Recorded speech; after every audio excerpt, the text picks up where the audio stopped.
Chapter 4 covers the tasks and concepts that we use the most on a regular day-to-day basis.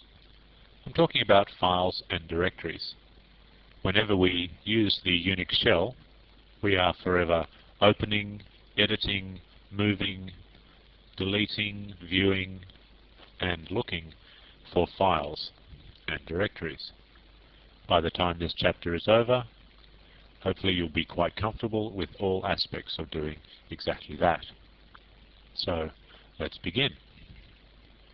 We'll start with a brief conceptual discussion. This is for those people that have either not used many computer systems before, or have but aren't particularly sure what a file or a directory is. In this module, I will explain the concepts surrounding those two terms, files and directories, and I'll show you some simple programs that you can use to navigate your way around directories and examine the files therein. We'll start with the notion of a file. All the data that you have stored on your Unix system, and indeed any other system, is stored in a file. And a file is really nothing more than that. It is a little box in which you put data. It's some kind of data store. That data could be a program, it could be a document, it could be a database, it could be, well, just about any sort of information that you could store on a computer. Typically you would have, quite literally, thousands of files on any given Unix system. In order to better organize these thousands of files, they have been arranged into what we call directories. If you're familiar with a Windows-based system such as Windows 95 or Windows 2000, you would call directories folders.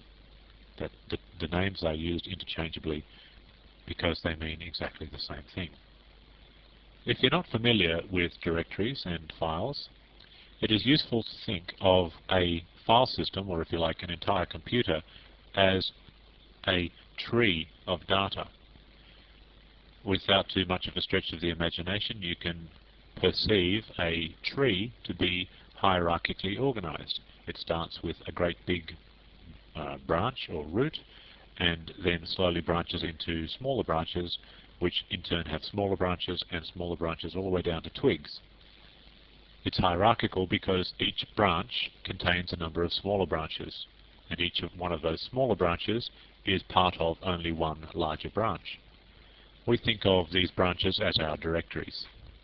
And those directories can contain, as well as containing other branches, they can also contain files. And we think of the files as the leaves. The only place in which the tree analogy breaks down is that leaves can be found on all levels of the tree. You can find leaves even in the root, or if you like, the trunk of the tree. So we say that a file is in a directory, in the same way that we say a leaf is on a particular branch. The top of the tree is called the root directory, so it's all a little bit upside down. Take this picture that you've got of a tree in your head and turn it upside down. Imagine the tree growing down from the sky, or hanging from the ceiling, or whatever you like. And we call the top of the tree the root directory. The word root did in fact come from the tree analogy. The tree doesn't have to be upside down, but most diagrams that you find surrounding the hierarchical file systems of Unix or any other operating system, you'll find them drawn with the root at the top. The root directory has an actual file name, or directory name if you like. It's just the /. We just call it slash. We have a particular nomenclature for addressing each particular branch and leaf on the tree. In other words, each directory and file has its own particular name. And these names are created by combining the name of the file or directory that you're trying to name, combining that with the names of all the branches that lead to that particular file. We separate each by a slash. Now, if that doesn't make any sense to you, have a look at this example. We have a leaf or a file called sales.txt. That leaf is on a branch called reports, and that branch is on a larger branch called documents, and that branch is on a larger branch called Tom. And that branch is on a great big branch called USR, or user, and that branch is on the root, the / at the beginning. Notice that we use the / to separate the names of each of the branches and the files. Now, if that doesn't still make sense to you, then let's have a look at a diagram, which hopefully will. This diagram, with a little stretch of the imagination, is a diagram of a tree. The black lines between all the boxes can be thought of as the branches, and the boxes themselves are simply the names of the branches. When you get down to the blue and green boxes at the bottom, they represent files, so they in fact are the leads on that particular branch, on the reports branch, whereas all the other boxes on the tree are intended to represent directories. So, for example, starting with the root of the tree, we find that we have 4 main branches: bin, USR, tump, and etc, etc. Now we're going to ignore the contents of the bin, tump, and etc branches and focus just on USR. We find that that has 3 smaller branches on it: John, Tom, and Sue. And then we're just going to focus on Tom and ignore the other 2. Tom has 2 smaller branches, or if you like, 2 subdirectories. Underneath the Tom directory you'll find 2 subdirectories: documents and email. Underneath documents you'll find again 2 subdirectories inside that. You may in fact find a bunch of files in there as well, but we're not going to look at those files at the moment. They're not part of this diagram. The only files that we're going to look at are the files contained in the reports directory, which is inside the documents directory. There are 4 files inside the reports directory, so in other words there are 4 leads on that particular branch of the tree. And the one that's marked in green, sales.txt, is the one from the previous example. I'll just flip back to that slide so you can have a look at it again. There it is, /user/tom/documents/reports/sales.txt. Again, /user/tom/documents/reports/sales.txt. And that's the way it is with all files and directories in the Unix system. Notice that there is no C drive, it's just the /. There's no C:\\, there's no D:\\. If you're wondering why that is or how that works, stay tuned. In a later chapter we will be discussing the various disks and floppy disks and so forth that you can have in a Unix system. We call them file systems. Let's now look at some of the commands that we use to work with files and directories. Now, clearly the most important thing that we need to find out is what files and directories are available. Is there a command that will show us what we have available at any given time? The answer is yes, there is. There is a program called ls, which is short for list, and it is used to display the details of files, and the most important detail that we'll be looking for is the file's name, and also display the contents of directories. Before we proceed, I will show you an example of the use of ls. Here I am logged in again to my zip account, and you'll find the little shell is telling me at the moment that this is the directory that I'm currently sitting in. I'm currently sitting in home mvirtue course, which means I'm sitting in a directory called course, or if you like, I'm sitting on a branch called course, which is in turn part of a larger branch called mvirtue, which is in turn part of a larger branch called home, which is in turn part of the root. So let's find out what we have on this particular branch by doing an ls. Press enter, and I have 6 different things. They have various names, and they are arranged in alphabetical order. It doesn't tell me what those things are, but I know from my use of Unix and my experience with ls that some of them are going to be files and some of them are going to be directories. As to which one is which, it's a bit difficult to tell. There is an option that we can use with ls. Remember we talked about options? ls minus capital F. If we type that in instead and press enter, we find the same list, but notice it is slightly different. Right here we have a / after subdir1, and that is an indication that subdir1 is a directory. That little slash is not part of the directory's name, it's just a little indication that that is a directory.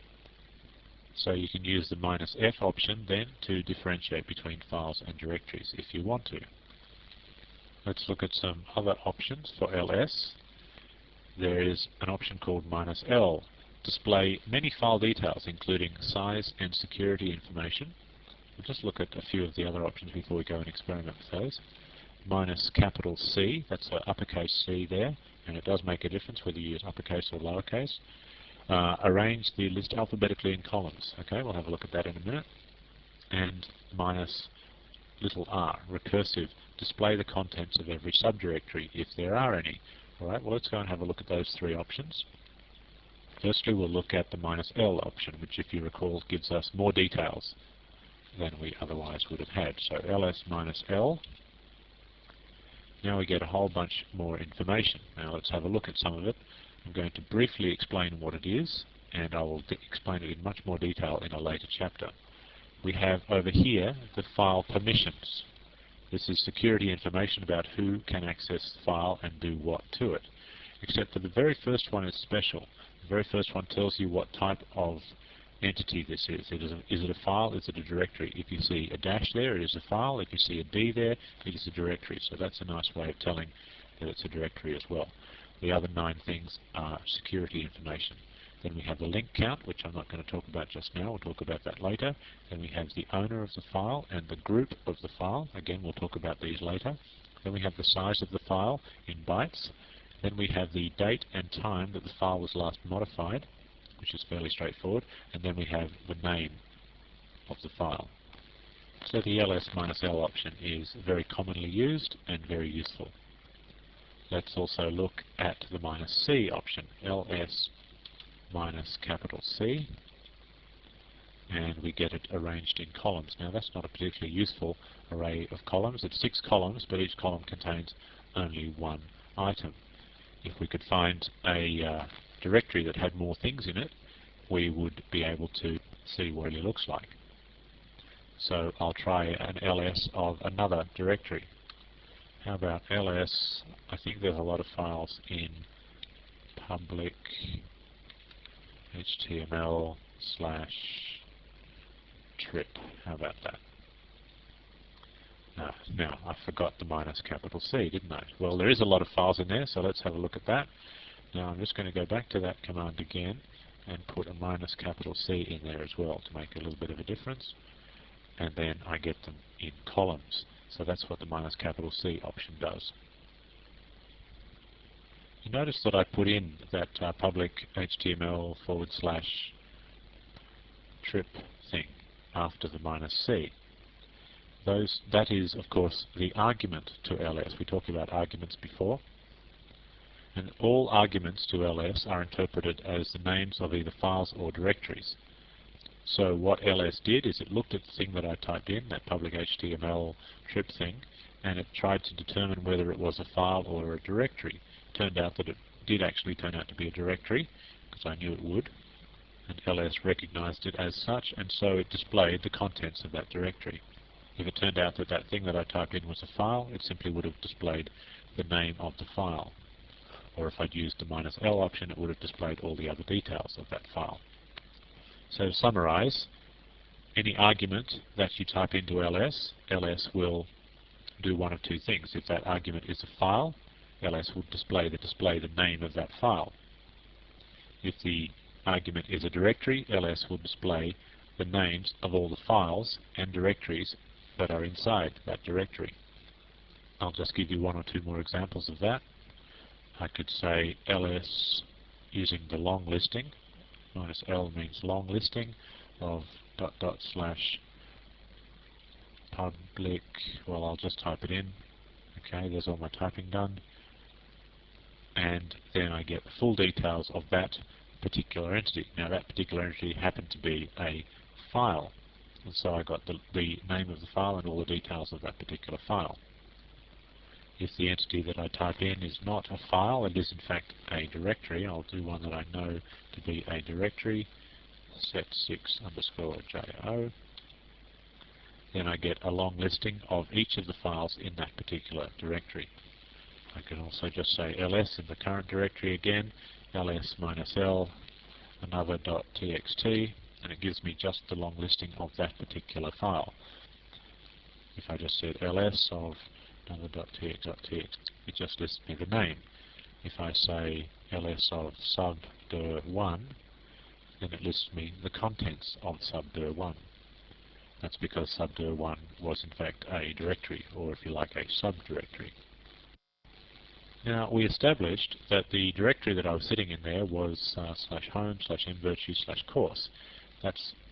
There's a concept there of sitting in a directory, which I haven't fully explained yet, but I will. What if we want to go to a different directory? Well, if we can identify a directory, if we can find a directory, and we have found one, we found one called subdir1, then we can use the program called cd, which stands for change directory, to go there. Why would we want to go there? Well, the answer goes something like this. If I want to manipulate one of the files in the subdir1 directory, then every time I make reference to one of those files, I have to prefix with subdir1 / and then the file name. That can get quite to do a lot of operations in that particular directory. It might be simpler just to go there, and if I go there, then I don't have to put that prefix in anymore. Let me show you what I'm talking about. Now, I can say ls subdir1 / hello, and that gives me a listing of that particular file. Notice that I have to type in subdir1 / before hello. If I just said ls hello, the shell has no idea what hello is. That's because hello is not part of the course directory that I'm currently in. It's part of the subdir1 directory, and I'm not in the subdir1 directory. So I either have to go into the subdir1 directory and then do my ls hello, or I have to type in the full path, subdir1 / hello, and that can be time consuming, especially if I want to do a lot of things inside subdir1. So instead, I type in cd subdir1 and press enter, and nothing is output except you'll notice that my prompt has now changed. It now includes subdir1. Now when I do an ls, I just get that, and I can do an ls -l of hello, and you can see that it's much less typing now to access the various files inside hello. So the point of this is, using the cd program, I can move wherever I want to go around in the Unix system. I can move from branch to branch if you like, and the reason I need to move from branch to branch is it cuts down on my typing, and that's the only reason. Okay, now if I type cd just by itself, and I don't specify the directory that I want to go to, then the cd program will take us to our home directory. Now what is our home directory? Well, let's find out. I just type in cd by itself, and now what's the directory here? It's just a little squiggle. Now in Unix the squiggle is short for my home directory. It's a shorthand. It's a fast way of saying my home directory. But where is my home directory? Is there any way of finding out where I actually am? And the answer is yes. I can use a program called pwd, which stands for Print Working Directory, and it tells me that I am in /home1/mvirtue. And from there I can cd into course, perhaps do an ls, and so on. You might be confused about the fact that before I was in /home/mvirtue and now I'm in /home1/mvirtue. Well, that's actually nothing to do with me or what I've done. That's just the way their Unix system is set up. Both /home and /home1 both refer to exactly the same thing. Please try not to let that put you off. So to summarize, use the pwd command to find out where you are at any time. Many of you will have logged onto a system where your prompt does not tell you where you are, so you'll find that pwd is one of your most used commands. That concludes the introductory discussion on files and directories.